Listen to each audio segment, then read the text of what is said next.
Ever since Michael Norman won the World Under-20 title in Poland back in 2016, expectations for the young man, who on that day ran a new championship record of 20.17 seconds. The young man continued to draw more attention as he went on to dominate the intercollegiate scene, winning the Pac-12 championships and the NCAA championships. He took down records as well, breaking Fred Kerley's one-year-old intercollegiate record with a 43.61 run in Eugene. Fred Kerley's one-year-old collegiate record. He also breaks the Hayward field record held by Michael Johnson. And who could forget his world indoor record in the 400-meter, when he ran a scintillating 44.57 seconds at the Texas College Station. Win an NCAA championship. How about I switch that? What's it like to run the world record? Lost for words, I can't believe it's happened. It's just a reflection of how hard and working all the sacrifices I've made throughout this fall season. Norman's rise came at the right time because his most successful year came when the world record holder was out due to injury, meaning it was open for who was supposed to take over the event. Having seen Norman run comfortably under 45 seconds in his final collegiate year and made it under 44 once, it seemed as if it was his destiny to become the new face of the event.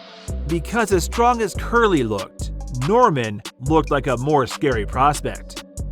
He proved that was the case by showing his superb speed in his first professional race on the 30th of June 2018, when he traveled to Paris to compete in the 200-meter, which he won in a time of 19.84 seconds, the 6th fastest time of the year. And incredibly, that was equally as fast as Wade's personal best over the event. The following year, he opened his account over 400-meter and 43.45. the 4th fastest time in history. What better way to open his account in a world championship year? This sent shockwaves throughout the community because not only was he the new favorite to take the world title, he was seen as a huge threat to the existing world record.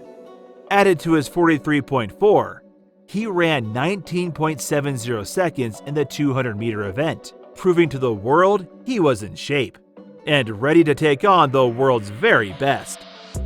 And Lyles, oh, it's close, I'm not going to call it. Maybe Norman with a last little lead. After being dominant on the circuit, Norman, who had an unbeaten streak that was 7 races long, took his first defeat in the finals of the U.S. National Championships. It was an incredible race, because despite losing to Fred Kerley, who had to pull off a personal best of 43.64 to get the victory, he got another sub-44 time under his belt. This loss never meant he was no less of a favorite heading into the 2019 World Championships. It only meant he would have to expect strong opposition, and not only from his fellow countrymen, but from the likes of Stephen Gardner, Bloomfield, the upcoming Zambrano, and others. But everyone knew Michael Norman at his best could still defeat every one of these men. To everyone's shock, Norman, who was expected to be in contention, didn't even make the final after finishing last in the 3rd semifinal.